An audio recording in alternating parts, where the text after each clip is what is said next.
Baik Tuan, tapi secara seriusnya Tuan, itu memang satu senario yang biasa kita dengar berhubung masalah kemelut rakyat Malaysia.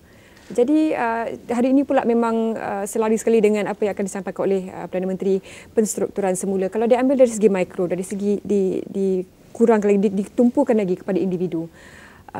Bagaimana, adakah dengan kempen-kempen sebegini, sejauh mana ia boleh memberi perubahan yang signifikan di kalangan tabiat membeli ataupun berbelanja rakyat Malaysia? Sebenarnya kalau kita tengok balik, banyaklah program-program kita buat, kempen-kempen kesedaran kepada pengguna.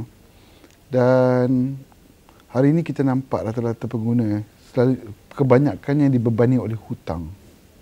Hutang yang kata agak tinggi, agak merisaukan juga. Sebab itu kebanyakan mereka ni, kalau saya sebut pasal hutang ni, kalau tengok pada video klip tadi tu, video klip tadi tu kami produce di mana kami perlu menceritakan tentang perjalanan kisah sebuah keluarga yang mana hidup atas hutang, by the end semua hilang.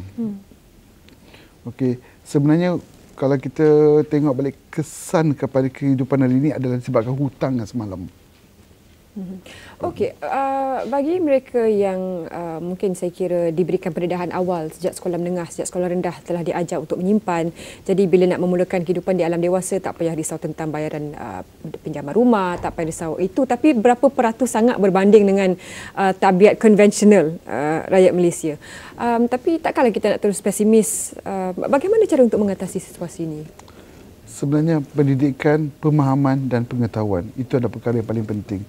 Dan sejauh mana kita mendedahkan diri kita kepada persekitaran sekeliling kita. Memang betul daripada sekolah rendah, sekolah menengah memang dah telah diajar untuk menyimpan. Mak ayah kita selalu kata menyimpan, menabung sebagainya. Tapi sejauh mana kita faham maksud menabung dan menyimpan dalam situasi sekarang ni. Kalau kita kata menabung, adakah maksud kita menabung wang ringgit? Kalau kita kata menyimpan, adakah kita menyimpan wang ringgit? Apakah yang dimaksudkan sebagai pelaburan? Apakah dimaksudkan sebagai simpanan masa depan? Sebab hari ini kalau kita tengok, rata-rata saya sentuh balik pasal berhutang ni. Kebanyakan mereka berhutang tanpa mengambil kira adakah besoknya dia akan masih hidup lagi. Perkara-perkara ini dia terlepas pandang. Dan selalunya apabila berlaku sesuatu kepada dia, anda kata dia meninggal dunia ataupun berlaku kecederaan ataupun hilang upaya, bagaimana pula kehidupan ahli keluarga pada esok hari. Dan yang paling merisaukan, kes yang paling banyak kami jumpa ada kes-kes contohnya berhutang menggunakan nama isteri, menggunakan nama adik-beradik, seolah dia terlupa tiada jaminan bahawa besok dia akan hidup lagi. So anda kata kalau berlaku dia meninggal ke atau hilang upaya ke, semua orang lain terpaksa menanggung hutang dia, yang mana dia sendiri pun dah ada hutang dah. Dan perkara-perkara yang selalu kami bawa ke tengah adalah antaranya produk-produk pinjaman peribadi sebagainya. Kita tak mengatakan pinjaman peribadi itu tidak bagus. Tetapi sebenarnya adakah pinjaman itu perlu untuk saya? Kita kena nilaikan dulu. Ramai yang salah faham. Bila kemudahan itu diberikan, mereka menyalahgunakan fasiliti. Itu adalah salah satu fasiliti. Kalau untuk kaki tangan awam, dia adalah satu facilities atau satu kemudahan. Tapi rata-rata ini semua menyalahgunakan facilities tu. Hari ini kalau minta kepada kerajaan kenaikan gaji, kenaikan itu, kenaikan ni. Tetapi apabila kenaikan diberi, kita boleh nampak pada minggu depan ataupun pada besok hari dah start beratur depan bank, nak overlap pula dah. Bila Tuan Syamsuddin sebutkan tentang overlap, ramai juga yang berpendapat sayangnya lah bila satu kemudahan, terutama bagi kaki tangan kerajaan kan, satu fasiliti, tapi kadang-kadang status penjawat kekal tu seakan-akan satu tiket untuk mendapatkan pinjaman. Lepas tu je macam Tuan cakap tadi, overlap, dia kena masuk bersara pun masih lagi ditanggungi, menanggung bebanan hutang. Tapi nak salahkan pihak bank pun tak boleh juga, sebab kalau pihak bank tawarkan pun, kalau tak ambil takkan jadi masalah. Dia sebenarnya macam ni seperti dia akan berbalik kepada diri kita sendiri. Adakah kita perlu? Contohnya, kita katalah ambil sentuh tentang pinjaman peribadi. Dalam masa kita yang sangat terhad ni, saya boleh bagi satu dua contoh. Kita meminjam, dia kata pinjaman peribadi tidak memerlukan kolateral, tidak perlukan penjamin atau contohnya tidak memerlukan cagaran, kita kata. Cagaran. Tapi ramai tidak sedar sebenarnya pinjaman peribadi itu kita telah mencagarkan masa hadapan kita sebenarnya. Ramai tidak sedar. Contohnya, katalah meminjam dan terpaksa membayar untuk 10 tahun akan datang. Sekarang ni 10 tahun, dulunya 20, sampai 25 tahun. Yep. Kita ambillah contoh yang 25 tahun yang dulu ni. So, bermaksud dia telah mencagarkan masa hadapan dia 25 tahun, tenaga dia dan masa dia untuk membayar hutang ni. Ramai tidak tahu juga perkara ni. Sebenarnya apakah nilai masa bagi seseorang itu? Pernah tak kita terfikir bahawa kita ambil wang pokok gaji kita tu, bahagikan dengan 30 hari, bahagikan dengan 8 jam kita bekerja. Berapakah nilai kita 1 jam? So apabila kita membuat hutang yang melampau sebagainya, sebenarnya dekat situ akan berkurangan. Seberapa baki yang kita tinggal? Cik Samsudin, konsep delayed gratification ataupun sesuatu yang ditunda dahulu, itu memang sukar sebenarnya. Kalau dapat pula dekat laman Facebook, kawan beli rumah baru, kawan beli kereta baru, dia pun nak juga. Jadi willpower ataupun kesanggupan tu agak kurang, ketahanan tu agak kurang di kalangan orang-orang muda sekarang ni. Itu lebih kepada nafsu. Sebab itu kita juga telah dididik untuk mengawal nafsu kita. Tak kiralah apa agama kita pun, dan semua agama ada mengajar kita untuk mengawal nafsu kita. Dan pada masa sama, kita banyak terkejar dengan lifestyle, dengan pengaruh iklan. Benda-benda ni semua kita kena ambil kira juga. So, berbalik pada diri sendiri, adakah perkara itu perlu? Perkara itu perlu untuk diri kita. Saya rasa mereka tahu benda itu tak perlu. Tetapi menjadi diperlukan pada masa itu. Selalunya nafsu ni mengatasi kewarasan. Dan saya banyak membuat kajian di luar negara contohnya. Kita di Malaysia kita sangat beruntung. Sangat-sangat beruntung. Kerana di luar negara dia tidak ada banyak kebajikan seperti mana yang kerajaan Malaysia bagi. Contohnya hari ini saya rasa sebentar lagi PM akan buat pengumuman khas tentang bajet sebagainya. Itu menunjukkan kerajaan yang prihatin. Tetapi sampai bila kita harus bergantung kepada bantuan dan subsidi? Dan segala-segalanya kalau kita dah guna untuk generasi sekarang, bagaimana dengan generasi yang akan datang? Generasi yang akan datang tu anak-anak kita. Apakah yang kita nak tinggalkan untuk mereka? Ingat satu perkara. Kita adalah idol yang terbaik untuk anak-anak kita. So apa yang kita buat itulah anak-anak kita belajar. So adakah anak-anak kita pun nak meneruskan budaya keberhutangan kita ni? Antara kes-kes yang serius yang pernah ditangani oleh Persatuan sendiri, kalau boleh yelah kita jangan sebut nama lah, tetapi dari untuk menjadi iktibar buat penonton, apa antara kes-kes yang boleh dikongsikan? Sebenarnya ada pelbagai kes. Antara kes yang paling popular pada kami adalah kes-kes penipuan dalam pinjaman, kehilangan harta, rampasan harta melalui dokumen-dokumen yang tidak sepatutnya. Banyaklah, ini banyak.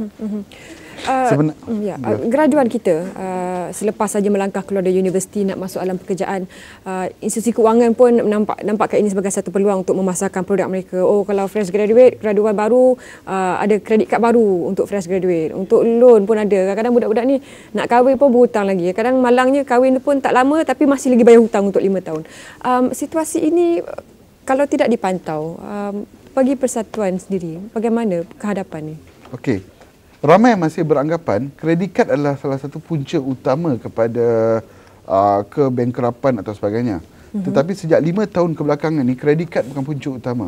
Punca utama kebangkrapan adalah pinjaman sewa beli. Yang pertama, ranking pertama sekarang. Hire purchase, HB. Hire purchase. Yang kedua adalah pinjaman peribadi. Yang ketiga adalah penjamin.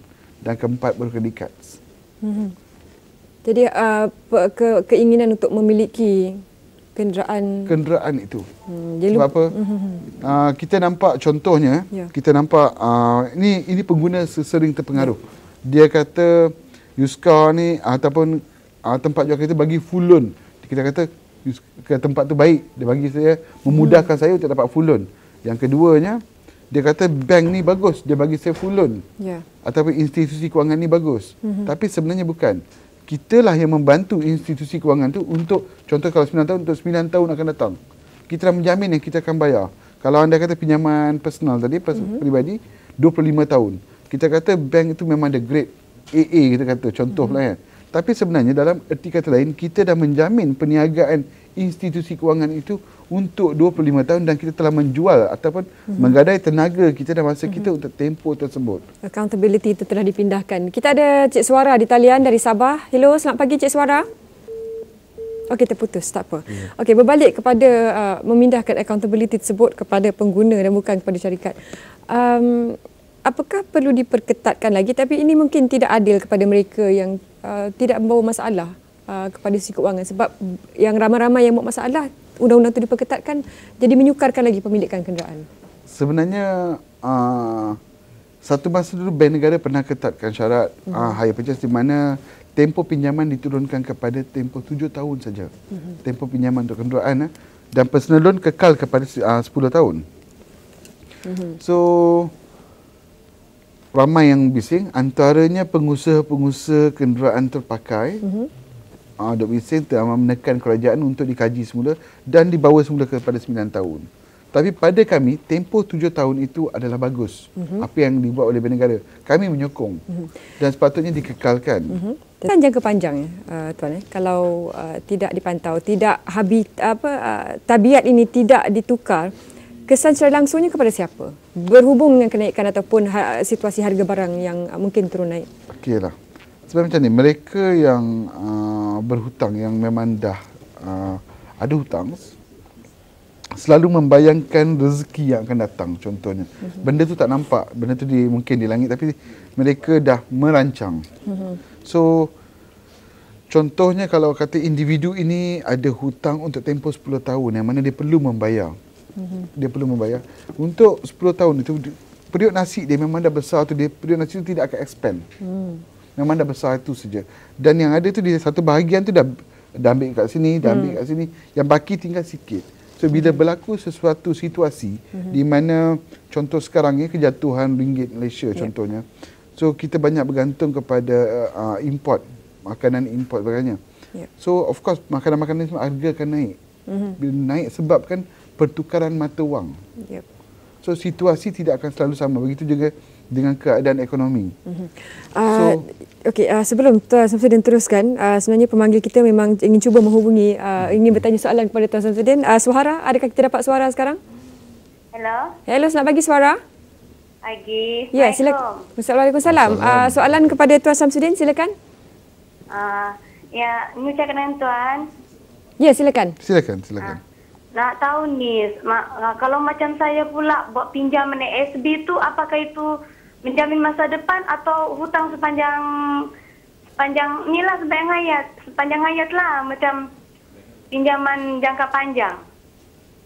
Baik, terima kasih Cik Suara.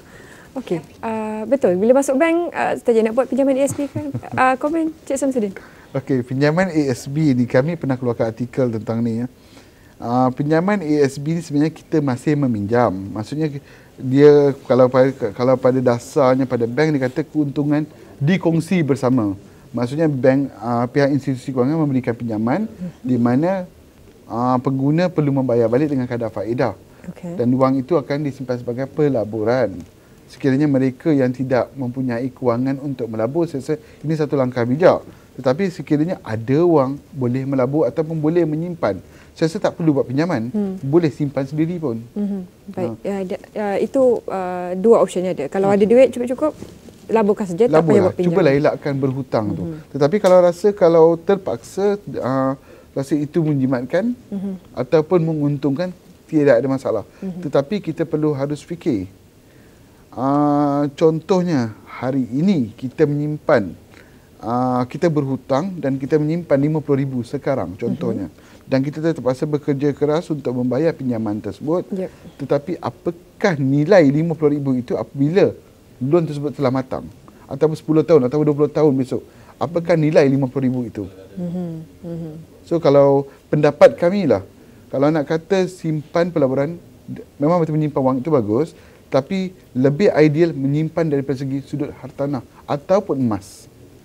Kerana ini ada mengikut pasaran semasa. Bagaimana pula dengan persepsi mungkin harga emas turun naik? Adakah itu satu faktor yang mungkin sekarang kalau kita tengok harga emas tengah murah sekarang, ini adalah waktu yang terbaik untuk membeli emas, menyimpan emas. Ramai yang salah faham bila kata pelaburan emas bukan pergi melabur atas kertas. Bukan itu dimaksud pelaburan emas. Pelaburan emas kita beli emas dan kita simpan, fizikal emas itu kita simpan. Jadi itu satu langkah yang baik. Berbalik pada apa yang Encik Samsudin sebut tentang kadar tukaran tadi, kesan langsung kepada pengguna. Kadang-kadang individu ataupun ada anak-anak muda kita yang mereka tahu kemampuan mereka berapa nak melangsungkan perkahwinan, tapi bila bajetnya ini je ada 20,000. Tak boleh, ada pula saudara mara ibu bapa yang memberi tekanan kepada mereka, udahnya 20k jadi 50k, jadi 50,000, membebankan kembali bila dah berkahwin nak menyambung keluarga pula, ada anak pula, jadi mereka dibebankan dengan faktor-faktor luaran. Kalau tak ikut nanti tersinggung pula mak bapak. Jadi macam mana situasi begini? Sebenarnya situasi ini dia kena pandang dari sudut yang sangat teliti. Besok lepas menikah ataupun lepas kahwin besok, nak tanggung keluarga ke atau nak bayar hutang? Ini yang kena ambil kira ni. Sebab apa? Banyak kes yang datang kepada kami di mana awalnya berhutang kepada bank, ada yang berani berhutang dengan alung untuk kahwin. Ada kes-kes macam ni dengan kami. So lepas kahwin nak tumpu mana sekarang? So bila berlaku macam tu, dia akan jadi tekanan psikologi dalam rumah tangga tu sendiri. Tekanan. So ada kes-kes yang mana rumah tangga itu sendiri tak dapat nak bertahan. Hutang dah ada. Ditambah pula yang suami berhutang sebelah suami, yang isteri berhutang sebelah isteri. So kalau boleh lah, sebenarnya kita kalau ikutkan dalam ajaran agama kita sendiri pun, kahwin itu tak susah, nikah itu tak sepatutnya susah. Senang. Tetapi kita banyak sangat mengikut adat, tuntutan itu, tuntutan ini, dan kita terpaksa menjaga hati orang lain. Ingat, yang besok nak menanggung itu bukan mereka, kita nak tanggung keluarga kita. Maksud kita kena ada satu pendirian yang tegas. Tolak lifestyle dalam perkahwinan. Tak perlu ada lifestyle dalam perkahwinan, dan kita tak perlu ada tunjuk-menunjuk. Itulah, inilah, tak perlu. Orang datang 4 jam, lepas tu balik lupa dah. Dah lupa dah. Okey, bagi mereka yang berada dalam situasi berhutang sekarang, menyedari apa yang Tuan Samsudin katakan, jadi apa yang mereka boleh lakukan untuk keluar dari kemelut ini? Kita tengok kerajaan kita ada kerajaan prihatin. Saya akui ada kerajaan prihatin. Banyak kemudahan disediakan, contohnya kita ada AKPK untuk menjadualkan semula pinjaman. Kita ada Jabatan Insolvensi Malaysia. Ramai beranggapan Jabatan Insolvensi Malaysia adalah sebagai menghukum. Sebenarnya tidak. Jabatan Insolvensi Malaysia adalah untuk memulihkan mereka yang sedia bankruptcy. Untuk memulihkan, untuk mereka kembali sebenarnya ke market. So, kita ada banyak, dan kita ada kebajikan dan BRIM lagi sekarang ni tengah. Adakah negara-negara lain ada kemudahan macam ni? Kita fikirkan. Dan selama mana kita perlu rasa dimanjakan dengan situasi-situasi ni macam ni, dan sampai bila kita boleh berdikari sendiri, dan apakah kita nak bagi kepada generasi yang akan datang. Perkara-perkara ni kita kena fikir. Alangkah pinjaman PTPTN sendiri pun menunggu bertahun-tahun untuk diselesaikan. Ya betul, tetapi pinjaman PTPTN tu kalau kepada keluarga yang mampu, mak ayah yang mampu, tak payahlah ambil. Bagilah mereka yang memerlukan. Sekarang jadi pinjaman PTPTN tu jadi macam satu keperluan ataupun mesti kena masuk je universiti ataupun kolej, mesti nak kena ambil PTPTN dulu. So adakah kita sendiri nak keluarkan anak kita besok bila keluar untuk bekerja dah ada hutang dah? Kalau boleh kita tanggunglah dulu. Jangan 100% kita serahkan kat sana. Salah sebenarnya. Bila sesuatu kemudahan diberikan, tetapi sebenarnya benda itu digunakan semaksimum yang mungkin. Ya. Isu pemilikan rumah di kalangan golongan muda juga sering diluahkan, rumah mahal dan sebagainya. Jadi dalam situasi sebegini, bagaimana untuk mereka ini memiliki rumah sendiri tanpa terjebak dengan pinjaman yang tidak masuk akal? Saya rasa kemudahan tu ada, pilihan tu ada, tetapi rata-rata semua nak tumpu kawasan yang memang dia kata kalau boleh nak dekat dengan situ, tentu itu prime area. Saya rasa kalau keluar sikit daripada kawasan prime area masih ada pilihan. Dan sekarang ni dah ada rumah prima sebagainya. So pilihan tu telah diberi. Saya rasa kalau untuk pelaburan membeli hartanah rumah tidak rugi. Pasal benda itu ada simpanan, dia mengikut pasaran semasa. Tapi kalau kita nak bergaya memilih setiap kali raya nak kereta baru, setiap kali tu semua nak kenderaan baru, so itu bukan menguntungkan. kerana kita masih berhutang. Kena faham antara pembelian rumah dan kenderaan. Contohnya, perbezaan dia, rumah apabila kita beli walaupun hutang, dia adalah harta kita kerana dia di bawah satu skim gadaian. Maksudnya kita gadaikan balik pada bank. Kenderaan tidak. Kenderaan di bawah sewa beli. Selagi hutang itu tidak habis, ia bukan harta kita. Kita adalah penyewa sahaja.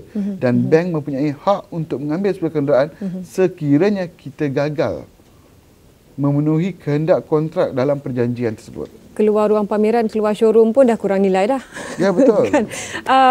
Masalahnya sekarang yang juga diperhatikan di kalangan anak muda kita, bila keluar tak nak kereta jenama tempatan, mahukan kereta dari luar negara. Tapi mereka lupa bila mana nak memperbarui cukai jalan, insurans yang memang sememangnya harga tinggi, minyak dan juga kalau rosak, kemalangan dan sebagainya.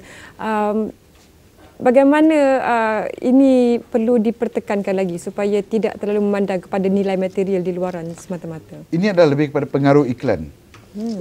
Okey, pengaruh iklan mengatakan kenderaan kita tidak bagus, kenderaan luar lebih bagus sebagainya. Pada saya, kenderaan kita juga telah mencapai satu standard yang boleh dibanggakan sebenarnya. Dan saya pernah berada di Brunei pada tahun 2010.